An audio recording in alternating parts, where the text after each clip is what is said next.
हिंदी में यूपीएससी की तैयारी से संबंधित प्रोग्राम्स को देखने के लिए सब्सक्राइब करें स्टडी IQIAS हिंदी। नमस्कार, मैं ओम द्विवेदी स्वागत करता हूं आपका स्टडी IQIAS हिंदी के इस प्लेटफॉर्म पे और स्वागत है आपका हमारी एमसीक्यू सीरीज जिसका नाम है मिशन IAS प्री 2024। आपको पता है हम 2024 के लिए प्रैक्टिस कर रहे हैं। प्री के कुछ क्वेश्चंस की डेली बेसिस पर करते हैं और इसके आधार पर आप जज करते हैं कि आपकी प्रिपरेशन किस सब्जेक्ट में कितनी चल रही है, क्योंकि ये एक मिक्स क्वेश्चंस की सीरीज होती है जिससे कि आप अपना जजमेंट कर सकते हैं। ठीक है, चलिए बिना किसी देरी के शुरू करेंगे और पेपर पेन लेकर के बैठिएगा और साथ साथ अपने आंसर्स लगाते रहिएगा। और जब मैं आपको क्वेश्चंस दिखाऊं तो सबसे पहले आपको इसको पढ़ना है, पढ़ने के बाद अपना आंसर लगाना है, फिर उसके बाद एक्सप्लेनेशन को सुन करके अपना आंसर जो सही है या गलत है उसका टिक करना है और लास्ट में आप मुझे अपना स्कोर बताएंगे। चलिए, निम्नलिखित कथनों पर विचार करें। प्रथम कर्नाटक युद्ध है जो वो एक्सला शैपल की संधि के साथ 1748 में समाप्त हुआ। ठीक है, एक्सला शैपल। अब देखिए, हाँ, इस संधि के प्रावधानों के अंतर्गत अंग्रेजों को मद्रास प्राप्त हुआ और जो फ्रांसीसी थे उनको उत्तरी अमेरिका के क्षेत्र मिले। और पेरिस की संधि है जो उसके साथ फ्रांसीसी राजनीतिक प्रभाव खत्म हो गया। बताइए, एक्सला शापेल है जो ये, ठीक है, इसकी जो संधि है ये कब 1748 में समाप्त हुई। अब बताएं जल्दी से कि कितने कथन इसमें से सही हैं। एक सही है, दो सही है, तीन सही है या फिर कोई भी सही नहीं है, बताइए। देखिए, आपको कर्नाटक युद्ध के बारे में अगर आपको पता है तो प्रथम कर्नाटक वॉर की जब आप बात करते हैं तो 1740 से शुरू हुआ था और 48 तक ये चला। ठीक है, और बेसिकली अगर इसकी बात करेंगे तो यूरोप में जो एंग्लो फ्रेंच यानी कि आंग्ल फ्रांसीसी युद्ध हो रहा था, ये उसका जो आप कहेंगे भारत में जो हो रहा था वो कर्नाटक वॉर हो रहे थे। ठीक है, और ये क्यों हो रहा था? तो ये ऑस्ट्रिया का जो उत्तराधिकार है, ठीक है, ऑस्ट्रिया का उत्तराधिकार का जो युद्ध है उस मतलब उस कारण से ये कर्नाटक वॉर हुए थे सारे। ठीक है, तो इसकी अगर लास्ट कहेंगे कि कब खत्म हुआ कर्नाटक वॉर है जो फर्स्ट वाला, तो फर्स्ट वाला कर्नाटक वॉर 1748 में समाप्त हुआ और उसके लिए जो एक ट्रीटी हुई थी, जो संधि हुई थी, वो क्या हुई थी? आपकी एक्सला शापेल की संधि इसका कारण है। ठीक है, और इसके प्रावधानों से क्या हुआ था कि अंग्रेजों को मद्रास मिल गया था और आपका जो फ्रांसीसी हैं उनको क्या उत्तरी अमेरिका के क्षेत्र मिल गए थे। ठीक, ये वाला पार्ट भी सही हुआ, दोनों सही है। और फिर आप पेरिस की संधि, पेरिस की संधि मतलब थर्ड कर्नाटक वॉर की बात कर रहे हैं। ठीक है, तो सेकंड वाली है जो वो अनकंक्लूसिव रही थी। सेकंड जो वाली जो हुई थी कर्नाटक वॉर, उसका कोई कंक्लूजन नहीं निकला था और इसका टाइम पीरियड अगर आप देखेंगे तो 1749 से 54।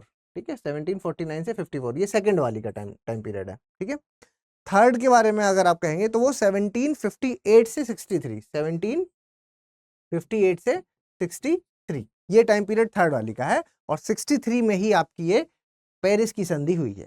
ठीक है, पेरिस की संधि के बाद फ्रांसीसियों का जो राजनीतिक प्रभाव था वो पूरी तरीके से खत्म हो गया था। ठीक है, वो एक बहुत ही छोटे से हिस्से में बचे थे यहाँ पर भारत में और पूरा इनका जो प्रशासनिक राजनीतिक प्रभाव था वो खत्म हो गया था। ठीक है, तो ये वाला स्टेटमेंट भी बिल्कुल सही है। ठीक है, तो ये आपको याद रखनी है क्योंकि यहाँ से मतलब एक हिस्ट्री में अगर 1857 की क्रांति से पीछे कहीं देखेंगे कि कहाँ से ज्यादातर क्वेश्चंस पूछे जाते हैं, तो ये एक बड़ा इंपॉर्टेंट पोर्शन है जहां से कई बार क्वेश्चंस देखने को आपको मिलते हैं। ठीक है, तो याद रखिएगा तीनों वॉर के बारे में, प्रथम, द्वितीय और जो आपका तृतीय कर्नाटक वॉर है, इसके बारे में आपको पता होना चाहिए। ठीक है, तीनों सही है, सी आंसर। ठीक है, आगे बढ़े, अगला क्वेश्चन देखिए। और निम्नलिखित कथनों पर विचार करें। बक्सर का युद्ध कब हुआ है? 64 में। ठीक है, बक्सर का युद्ध के पश्चात रॉबर्ट क्लाइव ने बंगाल में द्वैध शासन की शुरुआत की। ठीक है, तो कब से द्वैध शासन की शुरुआत हुई? 1765 से लेकर के 1772 तक। ठीक है, इस टाइम पीरियड में क्या चला आपका कर्नाटक वॉर, वो सॉरी आपका बक्सर का युद्ध के बाद द्वैध शासन चला। ठीक है, दूसरे को देखेंगे। इस व्यवस्था के अंतर्गत प्रशासनिक तथा राजस्व वसूली के दायित्व हैं जो वो ईस्ट इंडिया कंपनी ने अपने पास रखे थे।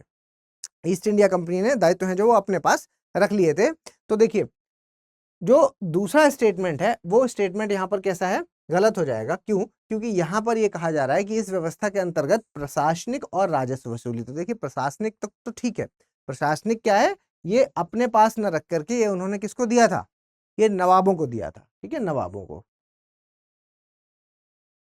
नवाब जो थे उनका काम था कि ये जो प्रशासनिक व्यवस्था को संभालना, और वसूली के जो अधिकार हैं वो उन्होंने अपने पास रखे थे।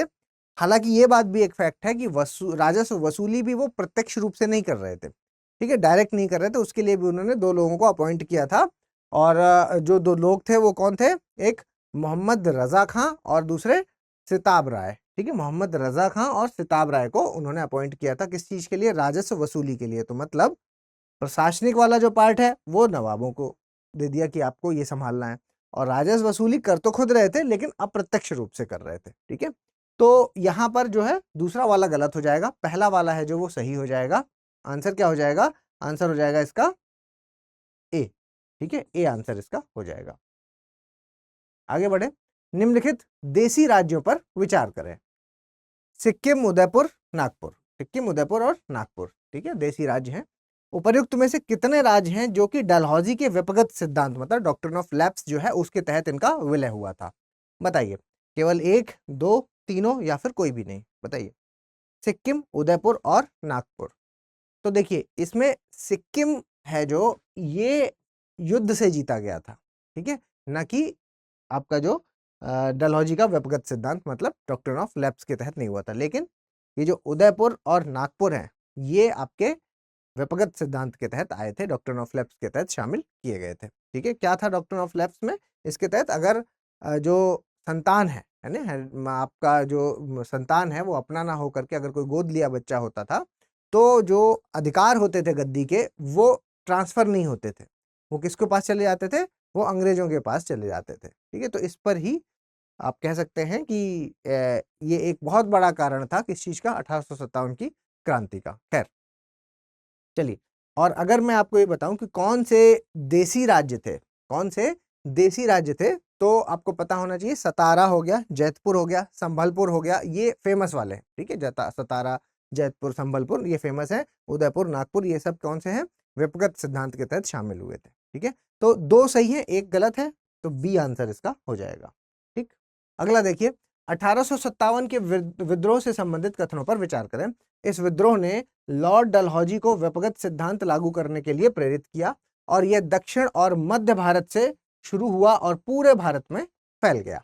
बताइए इनमें से कौन सा कथन सत्य है 1857 के विद्रोह के बारे में?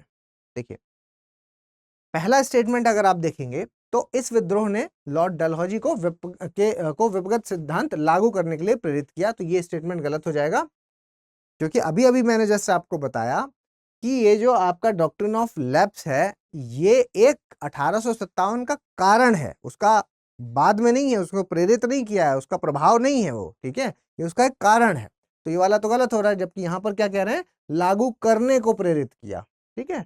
दूसरा देखेंगे तो यह दक्षिण और मध्य भारत में शुरू हुआ और फिर पूरे भारत में फैला, ये भी गलत हो जाएगा, क्योंकि दक्षिण से नहीं, ये उत्तर और मध्य भारत से शुरू हुआ था, ठीक है, उत्तर और मध्य भारत से शुरू हुआ था।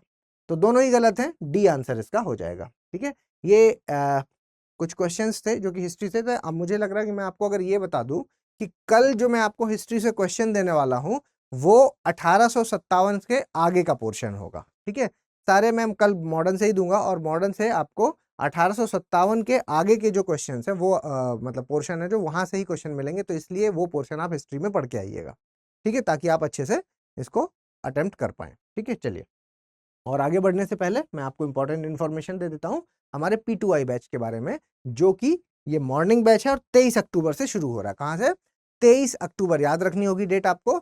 और इसके तहत आपको सिल्वर, गोल्ड, प्लेटिनम, ये जो 3 तरह के जो बैच हैं वो इसमें आपको अवेल कराए जाएंगे। अगर आप 18 महीने में प्रिपरेशन करना चाहते हैं तो सिल्वर को ले लीजिए, जिसके लिए आपको 24,000 रुपये पे करना होगा। गोल्ड वाले में 30 महीने और 27,000 रुपये पे करना होगा, और प्लेटिनम में 42 महीने के लिए होगा ये, और इसके लिए 30,000 रुपये पे करना होगा, ठीक है। और ये जो पैसा मैंने बताया आपको ये सिर्फ ओम लाइव कोड पर ही आपका लगेगा, ठीक है। जो सबसे कम रेट स्टडी IQ में आप अवेल कर सकते हैं उसके लिए आपको मेरा कोड ओम लाइव का इस्तेमाल करना होगा, ठीक है। इसके अलावा जो स्टूडेंट्स की जो इसमें आपको ये सारी चीज़ें पता हैं ऑलरेडी, मैं कई बार बता भी चुका हूँ, हिंदी, इंग्लिश और इंग्लिश तीनों में ये अवेलेबल है, ठीक है। आप जिस भी भाषा से प्रिपरेशन कर रहे हैं आप इसमें ज्वाइन कर सकते हैं। इसके अलावा आपको जो फाउंडेशन है वो पूरा इसमें कराया जाएगा। प्री की अलग से तैयारी कराई जाएगी, मेंस की अलग से कराई जाएगी, और आपका जो इंटरव्यू है उसकी भी अलग से तैयारी कराई जाएगी। एक स्पेशल फीचर इसका क्या है कि अगर आप प्री पास करते हैं तो आवासीय कार्यक्रम के तहत आप यहाँ पर बुलाया जाएगा आपको, और फिर आगे की जो मेंस और इंटरव्यू की प्रिपरेशन है वो यहाँ से ही आपको कराई जाएगी। ठीक है, चलिए इसके अलावा जो स्टूडेंट्स की परेशानी रहती है वो रहती है हमारे ऑप्शनल को लेकर के। तो ऑप्शनल है जो वो हमारे पास क्या क्या मौजूद है, ये देख रहे हैं आप, ये सारी लिस्ट है जो ये 9 ऑप्शनल आपको सामने दिख रहे हैं, ये सारे अवेलेबल हैं। लेकिन ये सारे ऑप्शनल में हिंदी साहित्य को छोड़ करके बाकी सारे किस में है, ये बाइलिंगुअल है। ठीक है, बाइलिंगुअल में कम। बाइलिंगुअल का मतलब क्या होता है कि लिखा हुआ चीजें आपको अंग्रेजी में मिलेंगी और समझाया आपको हिंदी में जाएगा। ठीक है, तो ये सारे बाइलिंगुअल बैचेस हैं जो कि ऑप्शनल बैचेस हमारे पास अवेलेबल हैं। फीस आप देख रहे हैं सिल्वर के लिए 15,999 जो कि 18 महीने का कोर्स रहेगा। उसके बाद ये जो गोल्ड है इसमें आपको 17,999 है जो ये पे करना है, और प्लेटिनम वाले में आपको 19,999 है जो ये पे करना है। ठीक है, और इसके लिए भी आपको ओम लाइव कोड का इस्तेमाल करना होगा, ये ध्यान रखिएगा। और इसके अलावा जो तीसरी परेशानी रहती है वो है आपकी सीसेट की परेशानी। तो सीसेट के लिए ऐसे स्टूडेंट्स जो P2I का पार्ट नहीं है या किसी फाउंडेशन बैच का पार्ट नहीं है, सिर्फ सीसेट, क्योंकि सीसेट इस बार एक बड़ा चैलेंज के रूप में सामने आया है।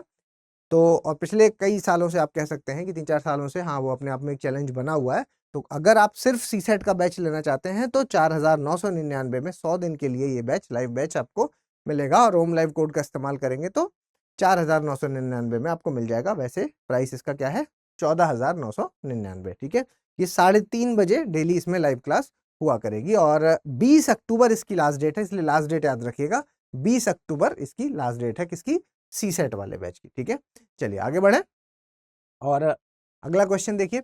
निम्नलिखित कथनों पर विचार करें। एक नदी तंत्र का जिस क्षेत्र में जल प्रवाहित होता है उसे क्या कहते हैं, अपवाह द्रोणी कहते हैं। और कोई भी ऊंचा क्षेत्र जब दो पड़ोसी अपवाह द्रोणियों को एक दूसरे से अलग कर देता है उसको क्या कहते हैं, जल विभाजक कहते हैं। तो उपर्युक्त में से कौन सा सत्य है, बताइए। जल विभाजक कौन, कमेंट बॉक्स में मुझे बताइए जल्दी से कि जल विभाजक हैं जो वो कौन कौन से जल विभाजक आप जान रहे हैं भारत में। ठीक है, मेन जो फेमस है वो 3 जल विभाजक के आप मुझे नाम बताइए। चलिए पहला देखेंगे तो एक नदी तंत्र का जिस क्षेत्र में जल प्रवाहित हो रहा है, ठीक है, उसे क्या कह रहे हैं, अपवाह द्रोणी कह रहे हैं। क्या कह रहे हैं, अपवाह द्रोणी इसको कहा जा रहा है। ठीक है, और ऐसा पार्ट जो बीच में क्या है कि माउंटेन है, ऊपर भी आपका ये रिवर बह रही है, नदी बह रही है, और नीचे भी नदी तंत्र है। ठीक है, और बीच में माउंटेन है, तो ये क्या हो गया, जल विभाजक हो गया, जल 2 पार्ट में बट गया। ठीक है, तो दोनों स्टेटमेंट यहाँ पर सही है और आंसर इसका क्या हो जाएगा, सी हो जाएगा। ठीक, अगला देखिए। निम्नलिखित कथनों पर विचार करें। एलनीनो, आपको पता है कि करंट अफेयर्स में ये इस बार एलनीनो ईयर रहा है, और क्योंकि एलनीनो ईयर रहा है तो यहाँ से क्वेश्चन आने के प्री और मेंस दोनों में ही चांसेस बनते हैं। मेंस में जो क्वेश्चन आएगा वो हो सकता है खाद्य सुरक्षा से संबंधित हो। ठीक है, क्योंकि एलनीनो की वजह से जो सबसे बड़ी प्रॉब्लम हुई है वो किसको हुई है, कृषि पे हुई है। ठीक है, तो कृषि में जो प्रॉब्लम हुई है तो उसके कारण से यहाँ पर फूड सिक्योरिटी, खाद्य सुरक्षा का संकट आया, तो जिसकी वजह से यहाँ से क्वेश्चन आने के चांसेस है। प्री में जो क्वेश्चन आएगा वो ज्योग्राफी पॉइंट ऑफ व्यू से भी आ सकता है और इकोनॉमी वाले में भी आ सकता है। ठीक है, एलनीनो का संबंध प्रशांत महासागर में तापमान बढ़ने से है, जबकि एक शब्द है क्या, लानीना। लानीना का शब्द संबंध किससे है, प्रशांत महासागर के तापमान के कम होने से। ठीक है, एलनीनो का संबंध है जो वो जलवायु परिवर्तन से है, जबकि लानीना के साथ ऐसा नहीं है। बताइए इनमें से कौन सा कथन सत्य है, बताएं जल्दी। देखिए पहले स्टेटमेंट को देखिए कि एलनीनो के बारे में क्या कहा जा रहा है कि ये प्रशांत महासागर में तापमान बढ़ने से है। इसका संबंध जो है पैसिफिक ओशियन का जो अगर आप कहेंगे पानी का जो टेम्परेचर है वो उसको बढ़ने से यहाँ पर कहा जा रहा है, और ला नीना का संबंध बता रहे हैं कि तापमान के कम होने से, वो भी कहाँ पर, प्रशांत महासागर में। तो बिल्कुल सही बात है, प्रशांत महासागर की ही फिनोमिना है ये। ठीक है, और एलनीनो में तापमान बढ़ता है, ला नीनो में कम हो जाता है। ठीक है, लेकिन जो ये सेकंड स्टेटमेंट यहाँ पर कहा जा रहा है कि इसका संबंध जलवायु परिवर्तन से और लानीना का नहीं है, तो ये गलत है, क्योंकि दोनों का ही संबंध जलवायु परिवर्तन से है, न कि सिर्फ एलनीनो का। ठीक है, तो ये वाला गलत हुआ, एक सही है, आंसर इसका ए हो जाएगा। ठीक, अगला देखिए। निम्नलिखित कथनों पर विचार करें। देखिए, सूर्योदय और सूर्यास्त का होना, दिन और रात्रि का होना, और केवल एक ऋतु का होना, केवल एक ऋतु का होना। ठीक है, बताइए उपर्युक्त में से कितनी घटनाएं हैं जो वो पृथ्वी के घूर्णन के कारण होती हैं? ठीक है, घूर्णन के कारण होती है। बताइए, 1, 2, तीनों या फिर कोई भी नहीं। देखिए, आपको पता होना चाहिए कि एक रोटेशन हो गया और एक हो गया रिवॉल्यूशन। ठीक है, तो ये दिन और रात, सूर्योदय सूर्यास्त, ये सारा पार्ट किस किस पर डिपेंड करेगा? ये आपके रोटेशन पर डिपेंड करेगा, घूर्णन पर डिपेंड करेगा। ठीक है, और जो आपका ऋतु है, ठीक है, ऋतु वाला पार्ट है, ये आपको पता होना चाहिए। जो सीजन्स हैं वो किस पर डिपेंड करते हैं? रिवॉल्यूशन पर डिपेंड करते हैं। ठीक है, ये रोटेशन पर और ये रिवॉल्यूशन पर। ठीक है, आपको पता है ना कि पृथ्वी है जो वो सूर्य के चारों तरफ चक्कर लगाती है। ठीक है, और अपनी जगह पर भी लट्टू की तरह घूमती है। ठीक है, तो रोटेशन हो गया एक और एक हो गया रिवॉल्यूशन। ठीक है, तो ये रिवॉल्यूशन पर और ये रोटेशन पर। तो यहाँ पर पूछ रहा है घूर्णन के कारण, तो 2 हो जाएंगे, बी आंसर इसका हो जाएगा। ठीक है, अगला देखें, निम्नलिखित कथनों पर विचार करें। पश्चिम बंगाल में सुंदरबन भारत का सबसे बड़ा रामसर स्थल है ना? रामसर से क्वेश्चन आने के पूरे चांसेस हैं। केरल में अभी रिसेंटली 3 साइट हैं, बताइए कमेंट बॉक्स में कौन सी वो 3 साइट्स हैं जिसके लिए केरल सरकार काफी लंबे समय से प्रयासरत है कि इनको वेटलैंड, मतलब इसमें आर्द्र भूमियों की साइट, जिसको रामसर वेटलैंड कहा जाता है, रामसर में की सूची में शामिल करवाने के लिए प्रयासरत है। ठीक है, लेकिन अभी फिलहाल वो कामयाब नहीं हुई है। तो इस वजह से यहाँ से क्या हिंट मिलता है हमें, क्योंकि अखबार में 2-3 बार रामसर से संबंधित कुछ ना कुछ आ चुका है, तो यहाँ से क्वेश्चन आने के चांसेस हैं। ठीक है, रामसर याद करके जाइएगा। रामसर की जो भी साइट्स हैं उनको सब आप मैप में भी, आपके एटलस में खोलेंगे तो उसमें एक जगह पर आपको मिल जाएगा, और नहीं मिले तो गूगल से सर्च करके आप देख लीजिएगा। और कैसे याद करेंगे उसको? आप उसको स्टेट के हिसाब से याद करेंगे, एक एक करके, कि इस स्टेट में कितनी रामसर साइट है, दूसरे में कितनी है, तीसरे में कितनी है, और उनकी लोकेशन क्या है, कौन कौन सी है। ठीक है, 2-3 बार जब इसको देखेंगे तो वो याद हो जाएगा। ठीक, तो इसको जरूर देख के जाइएगा। खैर, पश्चिम बंगाल में सुंदरबन भारत का सबसे बड़ा रामसर स्थल है। वर्तमान में केरल में 3 रामसर स्थल है। मैंने अभी बताया कि करंट में केरल की ही घटना चले, तो केरल की है तो केरल से क्वेश्चन या स्टेटमेंट बन सकता है, जैसे कि ये बना है। बताइए, केरल में 3 हैं रामसर स्थल, वेम्बनाड, अष्टमुडी और सस्थम कोट्टा। ठीक, और इसके अलावा भारत में ऐसी 75 साइटें हैं। ठीक है, इंफॉर्मेटिव क्वेश्चन है, याद कर लीजिए। तीनों स्टेटमेंट यहाँ पर सही है आपकी, वेम्बनाड लेक, अष्टमुडी और सस्थम कोट्टा, ये आपके केरल की हो गई। इसके अलावा आपके टोटल अगर कहेंगे भारत में तो कितनी है? 75 हैं। और अगर पश्चिम बंगाल को कहेंगे तो पश्चिम बंगाल में आपका जो सुंदरबंस है वो भारत का सबसे बड़ा रामसर स्थल है। ठीक, तो ये वाला पार्ट, उसके अलावा मॉन्ट्रेक्स रिकॉर्ड है जो, वो भी थोड़ा सा देख के जाइएगा कि कौन कौन सी जो साइट है वो वर्तमान में मॉन्ट्रेक्स रिकॉर्ड में शामिल है, कौन सी एक साइट है जो मॉन्ट्रेक्स रिकॉर्ड से बाहर आ चुकी है। कमेंट बॉक्स में बताइए जल्दी से। चलिए, उपर्युक्त में से कितने कथन सत्य हैं? तो यहां देखेंगे तो सारे ही सही हैं, सी आंसर इसका हो जाएगा। ठीक है, तो जैसा कि आप इसमें देख रहे हैं कि हमारे ये वाले जो ज्योग्राफी के जो क्वेश्चंस थे, वो कल मैं क्या रखने वाला हूं मैं वो बता देता हूं ताकि आप उसको पढ़ के आएं। तो ज्योग्राफी में आप इंडियन ज्योग्राफी पढ़ के आइए, इंडियन ज्योग्राफी से ही मैं रखूंगा क्वेश्चंस। ठीक है, इंडियन का जो फिजिकल वाला पार्ट है वहां से। ठीक है, तो वो पढ़ के आइएगा। चलिए, अगला क्वेश्चन देखिए। अनुच्छेद 3 से संबंधित निम्नलिखित कथनों पर विचार करें। आप प्लीज इस सेशन को लाइक कर दीजिए, और जो भी लोग इसको देख रहे हैं वो शेयर कर दीजिए इसको। ठीक है, जो भी लोग हमारे सेशन में जुड़े हुए हैं प्लीज सेशन को शेयर करिए। अगर पसंद आ रहा है तो लाइक करिए। ठीक है, ज्यादा से ज्यादा लोगों को शेयर करना है। ठीक है, ये आपकी रिस्पॉन्सिबिलिटी है और यही आपकी इसके प्रति दायित्व भी है। ठीक है, देखिए, अनुच्छेद 3 से संबंधित कथन बताएं। अनुच्छेद 3 के तहत संसद किसी भी राज्य के क्षेत्रफल को बढ़ा या घटा सकता है। ठीक है, बढ़ा सकता है या फिर घटा सकता है। अनुच्छेद 3, यह विधेयक केवल राष्ट्रपति की पूर्ण सहमति के बाद ही संसद में पेश किया जा सकता है। तीसरा देखिए, संसद में इस विधेयक की सिफारिश से पहले राष्ट्रपति को विधेयक संबंधित राज्यों की विधायिका के पास भेजना अनिवार्य है। बताइए, आर्टिकल 3 के बारे में है। तो आर्टिकल 3 के बारे में पहला स्टेटमेंट अगर आप देखेंगे तो देखिए, कह रहा है कि संसद किसी भी राज्य के क्षेत्रफल को बढ़ा या घटा सकता है ना? आर्टिकल 3 बिल्कुल सही बात है ना, बढ़ाने और घटाने का काम आर्टिकल 3 का है ना, नए का को एडिशन करवाना है अगर, तो वो आर्टिकल 2 का काम हो जाता है। चलिए अगला देखिए, यह विधेयक है जो वो केवल राष्ट्रपति की पूर्ण सहमति के बाद ही संसद में पेश किया जा सकता है, तो ये बिल्कुल सही है। ठीक है, हमेशा केवल का मतलब ये नहीं कि स्टेटमेंट गलत ही होगा, तो कुछ चीजों का ध्यान भी रखना है, यहाँ पर सचेत रहना होता है लेकिन इसमें। ठीक है, दूसरा देखिए, संसद में इस विधेयक की सिफारिश से पहले राष्ट्रपति को विधेयक संबंधित राज्य, जिस विधेयक मतलब जिस भी राज्य को घटाना बढ़ाना है, जिसकी सीमा के साथ छेड़छाड़ करनी है, तो उस राज्य में सबसे पहले क्या विधेयक जहां से पास हो रहा है वहां पर क्या भेजना होता है और उनसे राय लेना अनिवार्य है। ठीक है, अनिवार्य है, ये बात बिल्कुल सही है। हाँ, वो अलग बात है कि उनकी जो सजेशन उनकी तरफ से जो आएगा वो मानना अनिवार्य नहीं है कि वो मानना ही पड़ेगा, वो ऐसी कोई कंपल्शन नहीं है। ठीक, तो ये भी ध्यान रखें आप। इस मामले में तीनों स्टेटमेंट सही हो जाएंगे, सी आंसर इसका हो जाएगा। ठीक है, अगला देखिए, निम्नलिखित कथनों पर विचार करें। परिसीमन आयोग से संबंधित है। परिसीमन आयोग के आदेशों को न्यायालय में चुनौती नहीं दी जा सकती है और उच्चतम न्यायालय के सेवानिवृत्त न्यायाधीश परिसीमन आयोग के प्रमुख होते हैं। बताइए कौन सा स्टेटमेंट सही है। देखिए, परिसीमन आयोग के जो आदेश हैं उनको आप न्यायालय में चुनौती नहीं दे सकते। जो उन्होंने उनका काम क्या है परिसीमन आयोग का? इसका काम है जो भी आपकी कॉन्स्टिट्यूएंसी है उसको डिसाइड करना, क्योंकि पॉपुलेशन बढ़ती है, पॉपुलेशन में बदलाव होते हैं, तो उस बदलाव के कारण कॉन्स्टिट्यूएंसीज हैं जो उनका भी बदलाव किया जाता है। तो अभी 2002 वाला लास्ट कौन सा था? 2002 वाला है ना, 2 वाले के हिसाब से अभी चल रहा है। ठीक, और उन्होंने जो सिफारिश की उसको आप न्यायालय में चुनौती नहीं दे सकते, ये इनके पास शक्ति है। ठीक, तो ये वाला बिल्कुल सही है।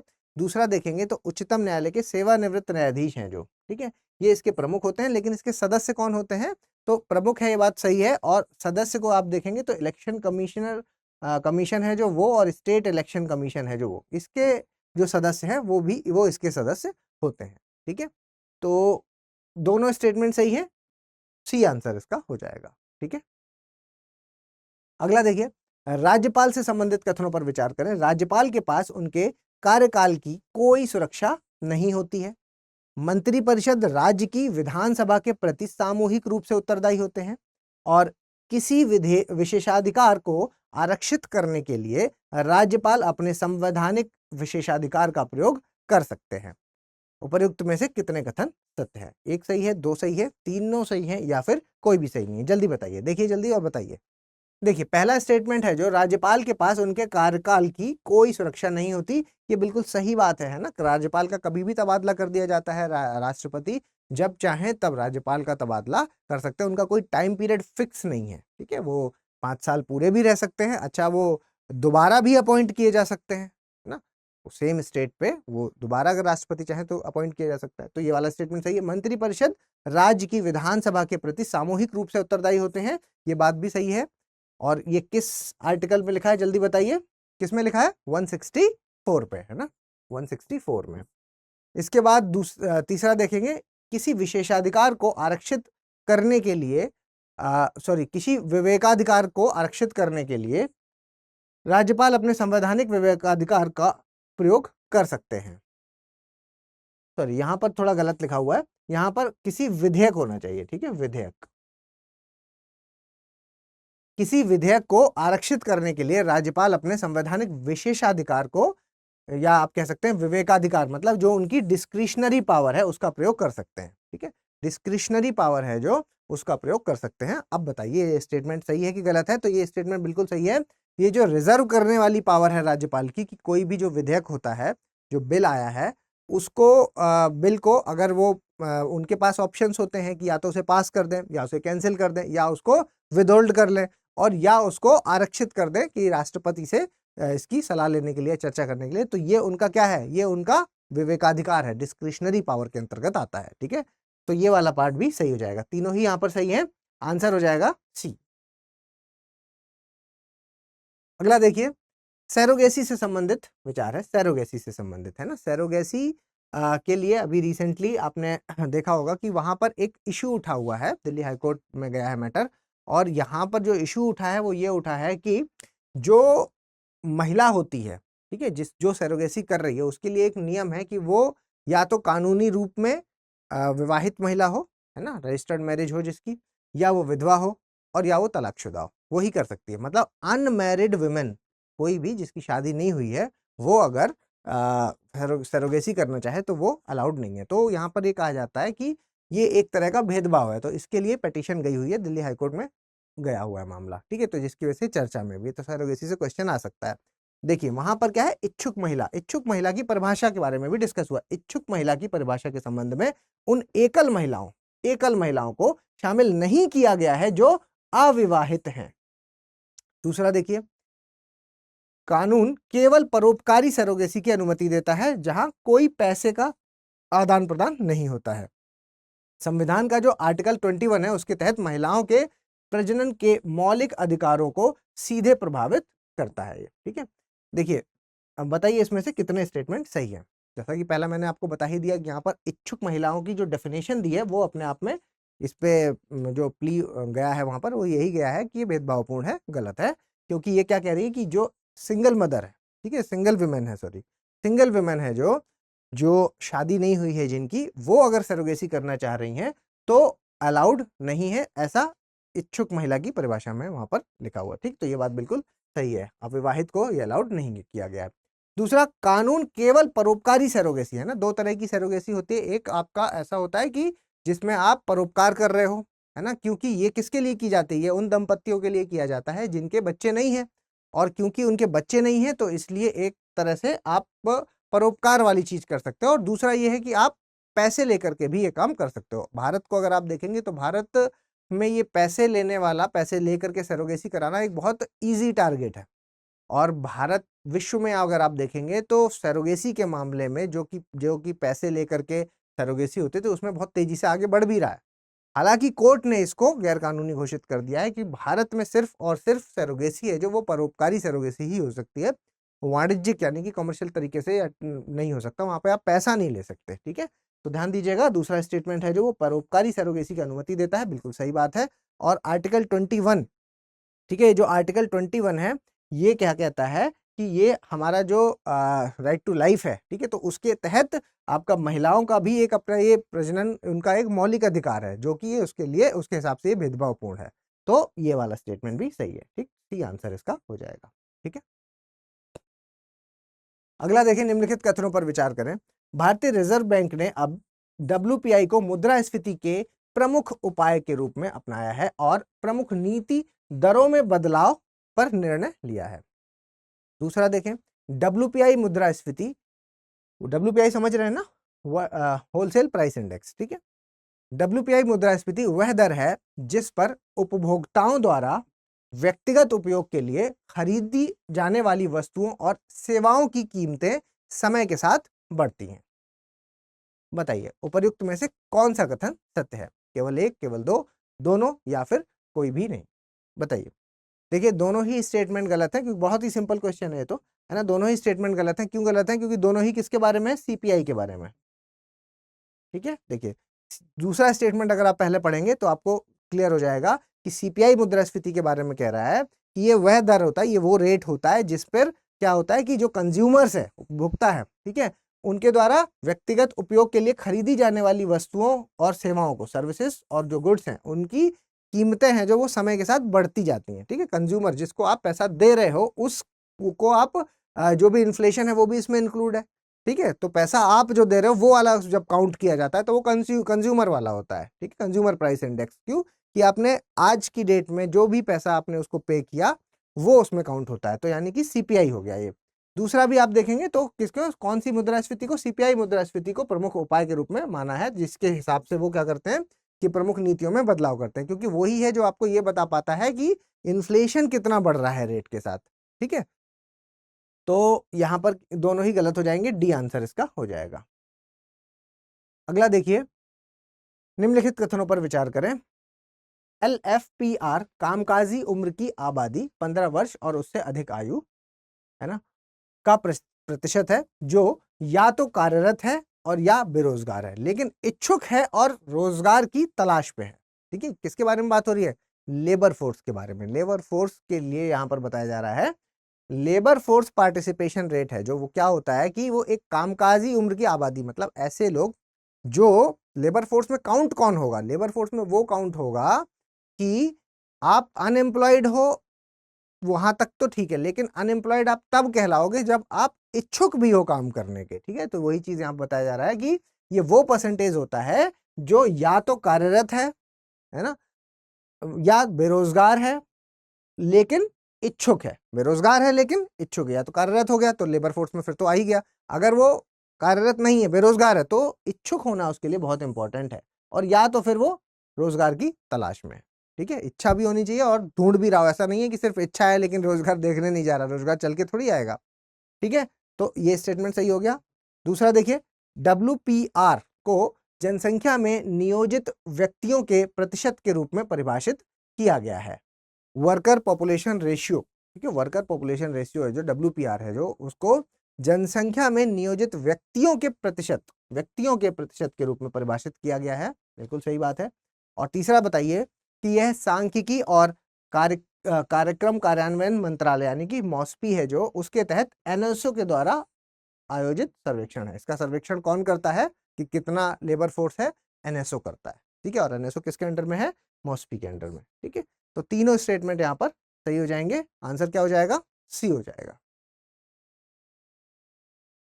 अगला देखिए, निम्न लिखित कथनों पर विचार करिए। देखिए, पहला, गैसोलीन है जो पेट्रोल की बात हो रही है, उसमें 15% आप मीथेन, मतलब मीथेन ब्लेंडिंग की बात हो रही है, ठीक है। 15% मिथेनॉल के मिश्रण से गैसोलीन या कच्चे तेल के आयात में कम से कम 15% कमी हो सकती है, ठीक है।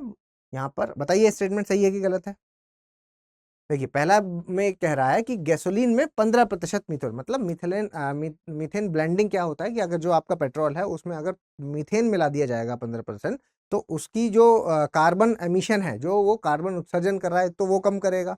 और दूसरा सबसे इंपॉर्टेंट क्या है, उसकी क्षमता बढ़ जाएगी। तो ऐसा अगर हम करेंगे तो उस केस में क्या होगा कि हमारा 20% की कमी आ जाएगी, किसमें? वो तेल जो हम बाहर से मंगाते हैं, जो हमें इंपोर्ट करवाना पड़ता है, उसमें कमी आ जाएगी। तो इसलिए एक सजेशन के तौर पे क्या कहा जाता है? मेथनॉल ब्लेंडिंग के सजेशन दिया जाता है, ठीक है।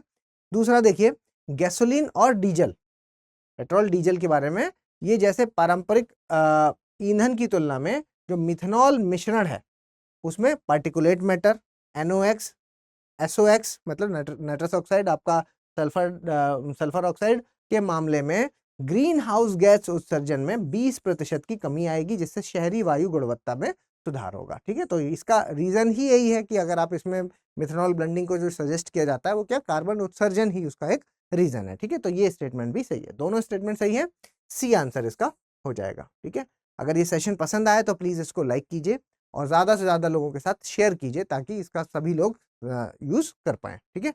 चलिए, और अगर आपको ये PDF चाहिए तो PDF प्लीज आप टेलीग्राम का ये स्कैन कोड है, इस यहाँ से आप स्कैन करके, QR कोड है, इसको स्कैन करके आप ले सकते हैं, या फिर ओम द्विवेदी स्टडी IQ ये सर्च करके भी आप टेलीग्राम पे आ सकते हैं और वहां से डाउनलोड कर लीजिएगा। जल्दी मिलेंगे अगले लेक्चर में, तब तक के लिए धन्यवाद। हिंदी में UPSC की तैयारी से संबंधित प्रोग्राम्स को देखने के लिए सब्सक्राइब करें स्टडी IQ IAS हिंदी।